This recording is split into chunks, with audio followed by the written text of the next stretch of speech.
ચાલો આજે જાણીએ વિશ્વ હોમિયોપેથી દિવસ વિશે. આખરે એ શું છે અને કેમ ખાસ છે? શરૂઆત કરીએ એક આંકડાથી 10. પણ આ 10 નંબરનું આટલું બધું મહત્વ શું છે? આ તારીખ છે 10 એપ્રિલ. દર વર્ષે આ દિવસે વિશ્વ હોમિયોપેથી દિવસ મનાવવામાં આવે છે. આ દિવસ હોમિયોપેથીના સ્થાપક ડૉક્ટર સેમ્યુએલ હાનેમાનના જન્મદિવસ નિમિત્તે ઉજવાય છે. પણ સવાલ એ છે કે આ હોમિયોપેથી કામ કઈ રીતે કરે છે? એની પાછળનો વિચાર શું છે? એનો મુખ્ય સિદ્ધાંત છે લાઇક ક્યોર્સ લાઇક, એટલે કે જેવું દર્દ તેવી જ દવા. ચાલો સમજીએ.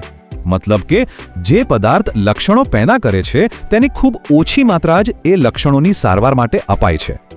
આ દિવસ ઉજવવાનો મુખ્ય હેતુ લોકોમાં હોમિયોપેથી વિશે સાચી સમજ અને જાગૃતિ ફેલાવવાનો છે. તો પછી હોમિયોપેથીના ફાયદા શું છે? તેને એક નેચરલ પદ્ધતિ ગણાય છે જેમાં આડઅસરો ઓછી હોય છે. ખાસ કરીને એલર્જી, ચામડીના રોગો અને પાચનની લાંબા ગાળાની તકલીફોમાં તે અસરકારક મનાય છે. પણ એક વાત ખાસ યાદ રાખવી જરૂરી છે.